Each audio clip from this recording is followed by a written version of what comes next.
मातान्नपूर्णे सदा पूर्णे शङ्करप्राणवल्लभे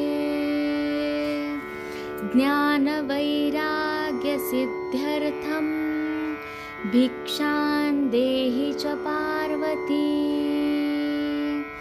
माता च पार्वती देवी पिता देवो महेश्वरः बान्धवः शिवभक्ताश्च स्वदेशो भुवनत्रयम् नित्यानन्दकरी वराभयकरी सौन्दर्यरत्नाकरी निर्धूताखिल घोरपावनकरी प्रत्यक्षमाहेश्वरी प्रालेयाचलवंशपावनकरी काशीपुराधीश्वरी भिक्षां देहि कृपावलम्बनकरी मातान्नपूर्णेश्वरी नानारत्नविचित्रभूषणकरी हेमाम्बराडम्बरी मुक्ताहारविलम्बमानविलसद् वक्षोजकुम्भान्तरी काश्मीरागरुवासिताङ्गरुचिरा काशीपुराधीश्वरी भिक्षां देहि कृपावलम्बनकरी मातान्नपूर्णेश्वरी योगानन्दकरी रिपुक्षयकरी धर्मार्थनिष्ठाकरी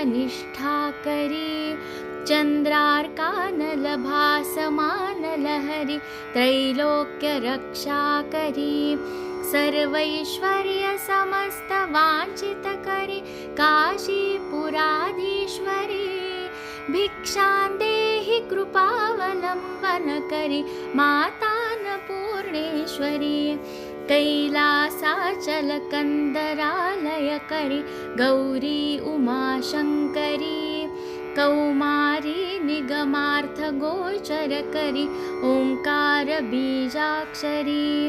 मोक्षद्वारकपाटपाटनकरी काशीपुराधीश्वरी भिक्षां देहि कृपावलम्बनकरी मातान्नपूर्णेश्वरी दृश्यादृश्यविभूतिवाहनकरी ब्रह्माण्डभाण्डोदरी लीलानाटकसूत्रभेदनकरी विज्ञानदीपाङ्कुरी श्रीविश्वेशमनः प्रसादनकरी काशीपुराधीश्वरी भिक्षां देहि कृपावलम्बनकरी मातान्नपूर्णेश्वरी उर्वी सर्वजनेश्वरी भगवती मातान्नपूर्णेश्वरी वेणी नीलसमानकुन्तलहरी नित्यान्नदानेश्वरी सर्वानन्दकरी सदा शुभकरी काशीपुराधीश्वरी भिक्षां देहि कृपावलम्बनकरी मातान्नपूर्णेश्वरी आदिक्षान्तसमस्तवर्णनकरी शम्भोस्त्रिभावाकरी काश्मीरात्रिजलेश्वरी त्रिलहरी नित्याङ्कुरा शर्वरी कामाकाङ्क्षकरी जनोदयकरी काशीपुराधीश्वरी भिक्षां देहि कृपावलम्बनकरी मातान्नपूर्णेश्वरी देवी सर्वविचित्ररत्नरचिता दाक्षायणी सुन्दरी वामे स्वादुपयोधरा प्रियकरी सौभाग्यमाहेश्वरी भक्ताभीष्टकरी सदा शुभकरी काशीपुराधीश्वरी भिक्षां देहि कृपावलम्बनकरी मातान्नपूर्णेश्वरी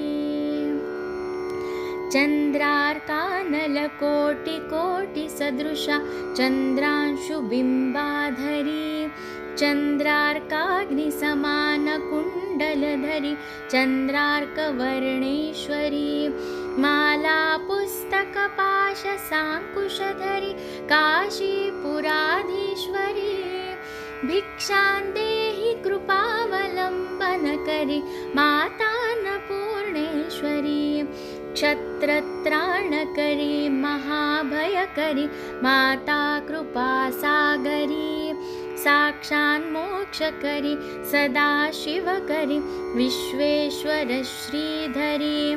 दक्षाक्रन्दकरी निरामयकरी काशीपुराधीश्वरी भिक्षां देहि कृपावलम्बनकरी मातान्नपूर्णेश्वरी अन्नपूर्णे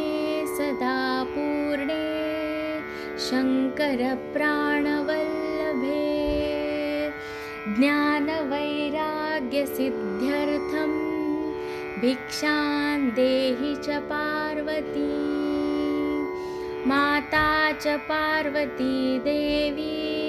पिता देवो महेश्वरः